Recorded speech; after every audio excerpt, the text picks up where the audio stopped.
Drinking alcohol in moderation, risks and benefits. The moderate consumption of alcohol by otherwise healthy adults is typically a pleasurable, convivial, and relatively safe experience.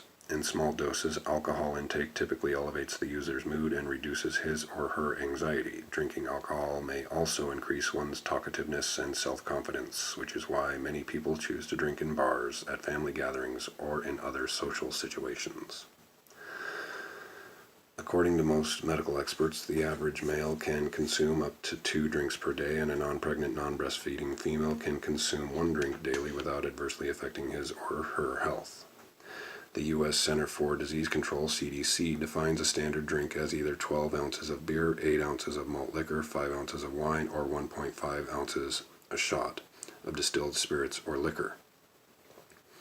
Because a woman's body contains less water than a man's, females are less able to dilute alcohol than are males.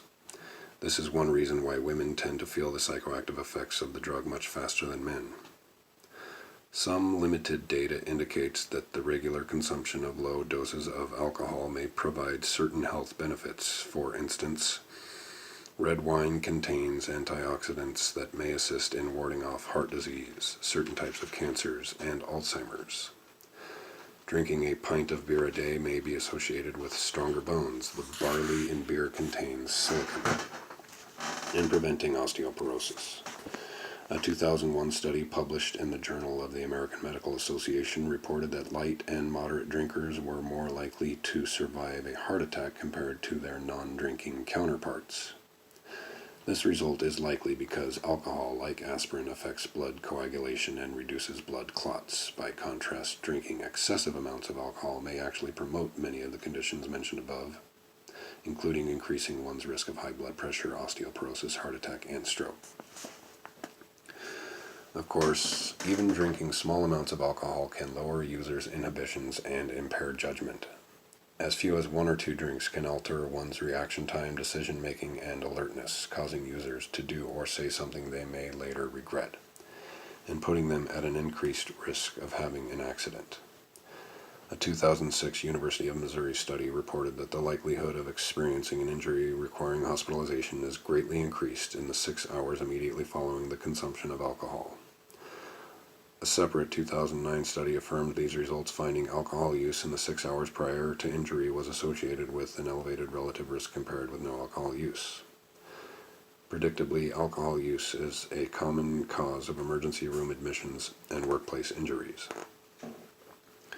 Consuming larger quantities of alcohol in a short period of time will decrease muscle control and often increase the user's emotional instability. Drinking alcoholic beverages may also induce reckless behavior. This is why many drivers impaired by alcohol tend to drive faster than they would sober. And aggression, hence the popular term liquid courage. After 3 for a female or 4 for a male drinks, a consumer's psychomotor skills are significantly impaired. Tragically, each year approximately 17,000 people die annually in drunk driving-related accidents. Alcohol consumption is closely associated with combative and violent behavior in both laboratory settings, clinical trials, and in public. We explain this association in detail in chapters 6 and 7, but for now here are just a couple factoids.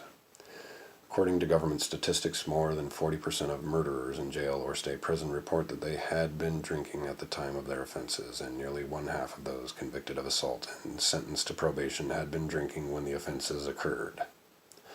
Further, among those who have suffered an assault at the hands of an intimate partner, about 2 out of 3 say that alcohol played a role in the violent behavior.